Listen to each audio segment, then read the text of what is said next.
ये है हमारा केजीएफ। आ जाओ एक एक करके इंट्रोड्यूस कराता हूँ। ये केजीएफ है, इनका नाम यस है, सर ने मैं कभी आज तक लिया नहीं इसका।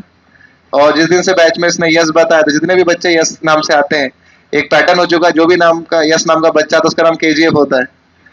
और उसके बाद दूसरा शर्मा जी हमारी, इनके साथ भी बहुत सारी यादें जुड़ी। उसके बाद पाटिल और श्रुतिका, लक्ष्मी, ये और देखो अच्छी बात है कि देखा जाए तो शर्मा जी, शीतल शर्मा, ये भी बैच नंबर आपका 4-6, बैच नंबर 6 से है। और अगर देखा जाए तो लास्ट ईयर आरआरबी इसी साल का था या लास्ट ईयर का था? इसी साल का आरआरबी था। इसी साल के आरआरबी में अगर देखा जाए शीतल शर्मा के बारे में बताएंगे तो क्लास की टॉपर थी शायद। कितना लीड था आपको आरआरबी में? 22 मार्क्स की लीड थी इसको आरआरबी में। 22 मार्क की लीड, ओपन कैटेगरी से 22 मार्क। तो तालियां जोरदार होनी चाहिए। लीड से 22 मार्क की नहीं, ओपन कैटेगरी से आरआरबी में 22 मार्क की लीड थी। और ट्रेजेडी कुछ ऐसी थी कि इसके साथ ट्रेजेडी हो गई। शीतल का उस एग्जाम में कहीं ना कहीं नेगेटिव रिजल्ट आया, लेकिन शायद उसने उस चीज को जो से कैसे बर्दाश्त किया हो तो उसकी क्षमता है। फाइट बैक किया और उसके बाद बोलते हैं कि मेहनत कहीं ना कहीं पे बैक करती है। ओपन कैटेगरी से फाइट करती है, उसने दोबारा फाइट बैक किया। और उसके बाद आईबीपीएस में इनका फाइनल सिलेक्शन फिर से की मिला में। और उसके बाद सेकंड रिजल्ट अभी आपके सामने है, एसबीआई में इनका भी फाइनल हो चुका है। तो 2 जॉब इन्होंने अभी, 2 या 3, अभी 2 जॉब फाइनल इनके क्रैक हो चुके थे। जोरदार तालियां शीतल के भी होनी चाहिए। और पाटिल मैम, आप भी लास्ट में बैठते थे, बैच नंबर 6। आप लोग 2 रिजल्ट है, 2 है ना आपके भी, 2 फाइनल रिजल्ट है। जो इसके पहले आईबीपीएस में इनका असिस्टेंट का फाइनल हुआ था और सेकंड रिजल्ट इनका एसबीआई में। तो तालियां 1 सेकंड होना चाहिए। और लक्ष्मी का ये पहला रिजल्ट है, तो लक्ष्मी के लिए भी जोरदार ताली होनी चाहिए। तो मेरी एसएनएस की जर्नी 2023 सितंबर में स्टार्ट की थी मैंने। और जैसे सर ने बताया कि हम 15-16 लोग, सर ने बोला था कि आप सबका हो जाएगा, तो सच है कि 80-90% ऐसा ही कोई होगा जो जिसका नहीं हुआ होगा। मुझे कोई याद नहीं ऐसा जिसका ना हुआ हो, सबका कुछ ना कुछ हो गया है। और इस जर्नी में ऐसे बहुत सारे अप्स एंड डाउन्स आए हैं। अभी मेरे ख्याल से आप लोग सब प्री को फोकस कर रहे होंगे, तो ऐसी स्टेजेस है, प्री है, मेंस है, फिर उसके बाद इंटरव्यू है। तो सभी चाहते हैं कि बेस्ट से बेस्ट जॉब यहाँ से लेकर जाए। पर मेरा तो ऐसा था कि मैंने पहले इंजीनियरिंग की 2021 में, फिर उसके बाद जॉब किया।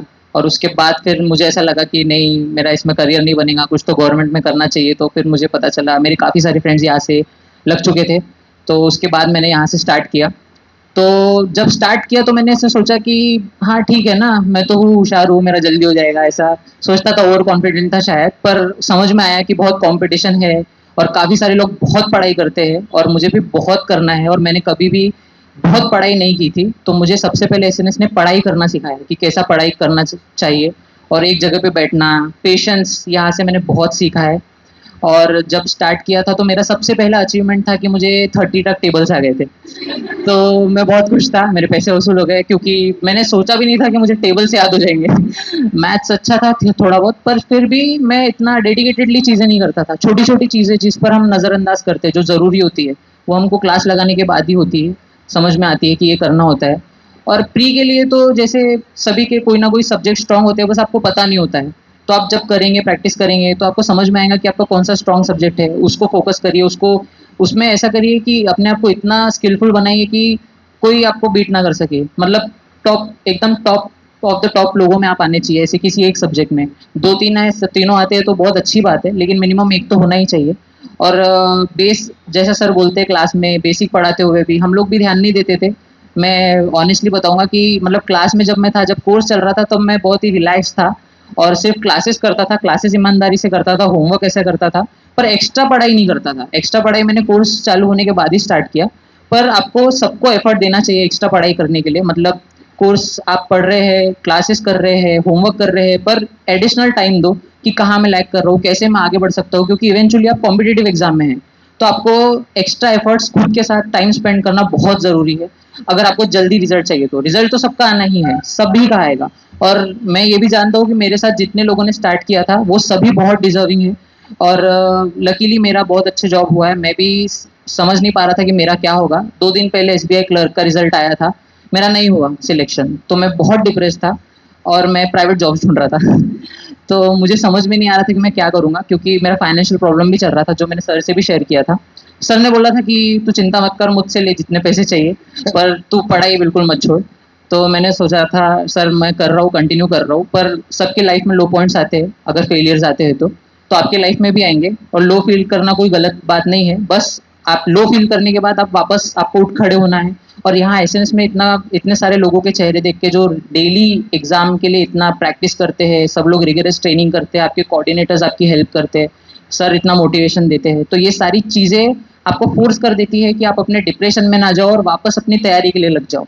तो यही बस करना है, और इवेंचुअली आपको पता नहीं चलेगा आपका कब रिजल्ट आएगा। लकीली मेरी स्टोरी बहुत ही अच्छी है। जब मैं एसबीआई क्लर्क का फेलियर से मैं जब गुजर रहा था, एक दिन नेक्स्ट दिन मैं प्राइवेट जॉब ढूंढ रहा था कि पार्ट टाइम कुछ तो करना है। अभी मैं सिर्फ अनएम्प्लॉयमेंट से मैं थक चुका था, मुझे बिल्कुल अनएम्प्लॉयड रहना नहीं था। मैंने सोचा था पार्ट टाइम कुछ करूंगा और साथ में पढ़ाई करूंगा।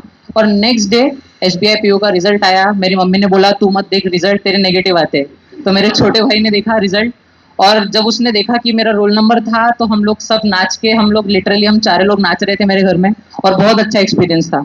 तो ये मेरा फर्स्ट रिजल्ट है और मैं बहुत खुश हूँ।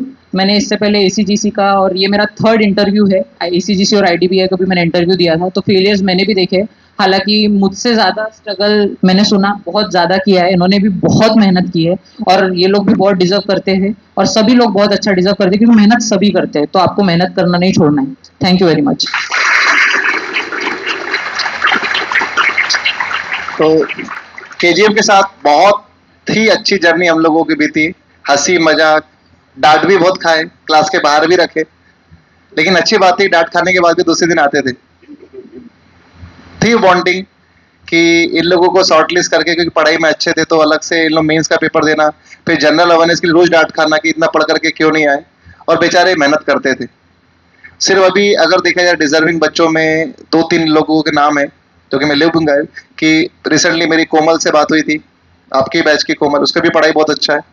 एक आदित्य नाम का स्टूडेंट है जिसका सिलेक्शन नहीं, उसको शॉर्टलिस्ट किया था, उसका थोड़ा बचा है। और एक जानवी करके स्टूडेंट है। ये 3 बच्चे काफी मेहनती थे, उन लोगों का नहीं हुआ, और भविष्य में शायद वो जल्दी मुझे कॉल करके बताएंगे कि सर हमारा भी कहीं ना कहीं XYZ जगह पर जॉब लग चुका है। तो वंस अगेन अपना यस केजीएफ के लिए तारीफ होनी चाहिए।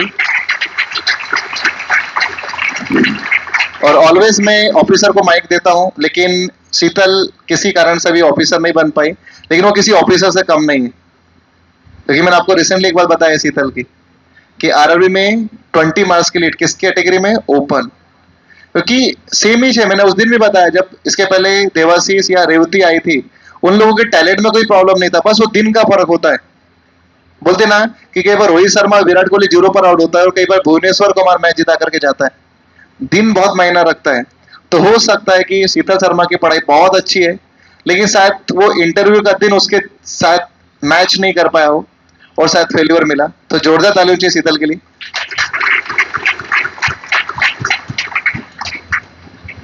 मैंने बताया मेरा नाम शीतल शर्मा है। मैं संदेश सर के बैच में थी, चैंपियंस पॉइंट में। सुभाष सर ने भी हमें रीजनिंग पढ़ाया बहुत अच्छे से। एंड मैंने 2022 में ज्वाइन किया था। आरआरबी मेरा अनफॉर्चुनेटली नहीं हुआ। फिर मैंने सोचा कि मैं एमबीए कर लूँगी, अब तो कुछ भी नहीं रहा। बहुत सारे नेगेटिव थॉट्स भी आ रहे थे कि कैसे होगा, पर फिर मेरे सुभाष सर और संदेश सर से बात हुई थी। उन्होंने कहा कि कंटिन्यू करो। बस फिर 2 जॉब मिली है।